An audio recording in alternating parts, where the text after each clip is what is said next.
Think about the last time something worked for you, a strategy at work, a way of handling a difficult person, a decision that paid off, and then you did it again because it worked, and again, until the day it didn't, and you had no idea why, because the better something works, the more dangerous it becomes. Not because success is bad, but because success is the one thing that can make you stop questioning yourself. And when you stop questioning yourself, you stop seeing clearly. Nobody in human history proves this more perfectly than Napoleon Bonaparte. By 1805, Napoleon had done something no one in Europe thought was possible. He had taken a country still shaking from revolution, built an army from scratch, and proceeded to dismantle every major military power on the continent. Austria, Prussia, Spain, one by one, they fell. But the battle that changed everything, the one that sealed his legend and quietly planted the seed of his destruction, was Austerlitz. December 2nd, 1805. Napoleon's army was outnumbered. The combined forces of Russia and Austria had 86,000 men. Napoleon had 73,000. He was deep in enemy territory. His supply lines stretched thin, winter closing in. Every logical calculation said he should wait or retreat.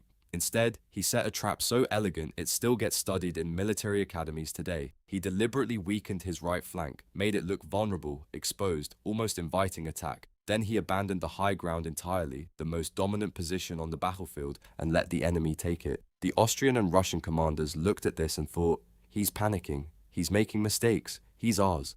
They rushed down from the heights to attack his weak right side, exactly as Napoleon had predicted they would. The moment they did, their center, the core of their entire formation, was left exposed and unprotected. Napoleon drove straight through it like a blade. He split their army in two, then destroyed each half separately. By nightfall, 36,000 enemy soldiers were dead, wounded, or captured. Napoleon lost fewer than 9,000. The coalition collapsed. Austria signed a humiliating peace treaty within weeks. The Holy Roman Empire, which had existed for over 1,000 years, dissolved the following year as a direct consequence. One afternoon, one battle. The legend was complete.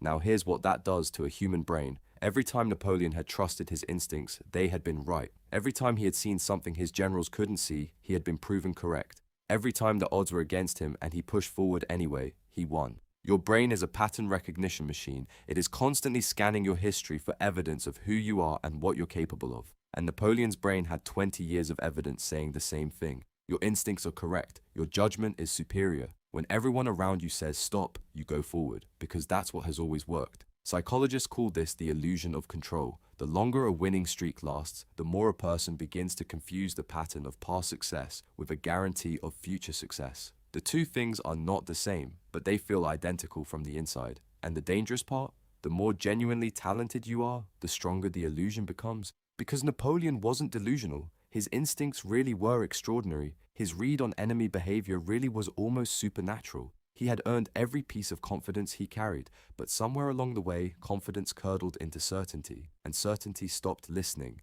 His generals began noticing it first. Advisors who raised concerns were dismissed with a wave.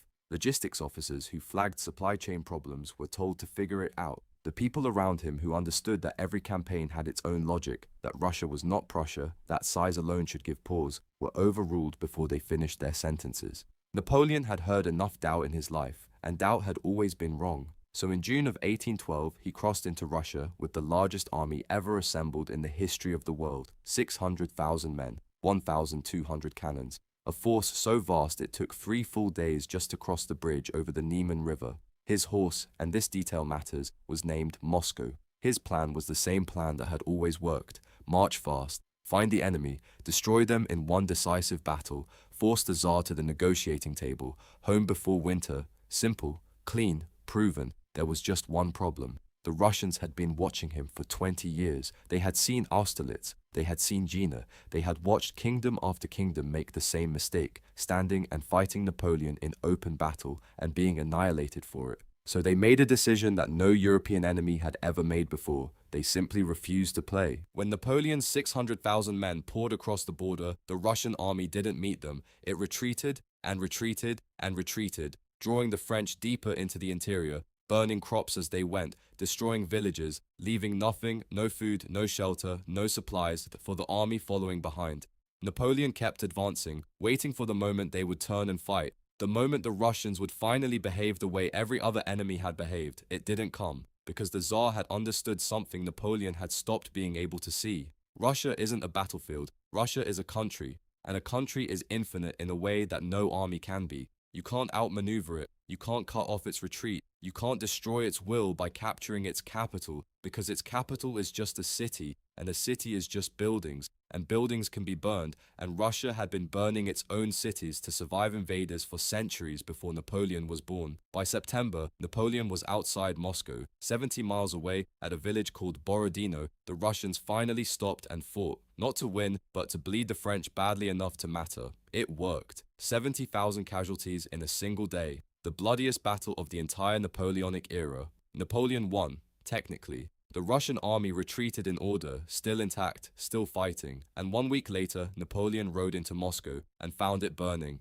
The Russians had set fire to their own capital, warehouses, homes, entire neighborhoods, deliberately destroyed. Rather than let Napoleon use the city to rest and resupply his army, they reduced it to ash. Napoleon stood in the ruins of Moscow and waited for a letter from the Tsar, for a delegation, for the peace proposal that every defeated leader before Alexander had eventually sent. He waited 35 days. The letter never came. Here is the moment, the exact moment where you see it. Napoleon had won every battle that mattered. He had taken the enemy's capital. He had done everything that had always forced surrender before, but he was trapped by his own pattern. Every European monarch he had ever defeated had broken eventually. They always sent the letter. They always came to the table. That was how the game worked. He had played it 20 times and it had ended the same way every time. So he waited, because the letter was coming. It wasn't coming. Tsar Alexander I had decided something unprecedented. He would not negotiate. Not from a burned city, not from humiliation, not ever. He would let Napoleon sit in the ruins of Moscow until the Russian winter did what no army could. And it did. When Napoleon finally accepted that no letter was coming and ordered the retreat in October, winter had already arrived. His 600,000 men, starving, sick, spread across hundreds of miles of scorched Russian countryside, began walking back toward France. Fewer than 100,000 made it. The rest died of cold, of starvation, of disease, picked apart by Russian cavalry on the frozen roads. The greatest army ever assembled, destroyed, not by a better army, not by a smarter general, but by a pattern that no longer fit reality.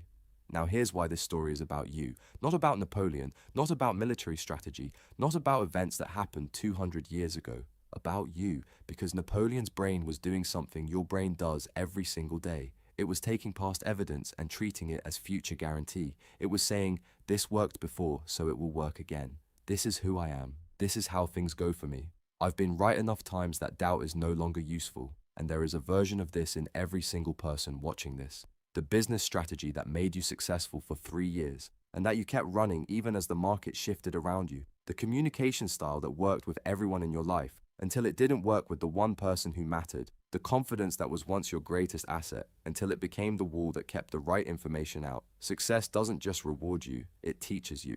And what it teaches you is to trust yourself, which is good until it isn't, until the world changes and you don't notice, until your pattern stops matching reality.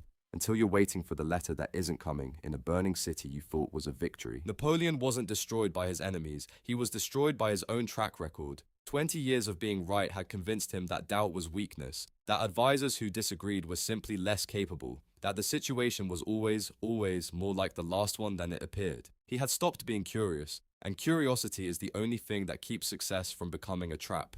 The psychologist Carol Dweck spent decades studying this. She found that the most dangerous moment in anyone's development isn't failure. Failure forces adaptation. The most dangerous moment is a long winning streak because it quietly closes the mind to the possibility that the next situation might require a different approach. Napoleon's greatest victory wasn't Austerlitz. His greatest victory was his ability, early in his career, to see what others couldn't see. To question assumptions that everyone else accepted, to look at a problem fresh without the weight of conventional wisdom telling him what was possible. He lost that. Not because he got old, not because he got lazy, because he got right too many times.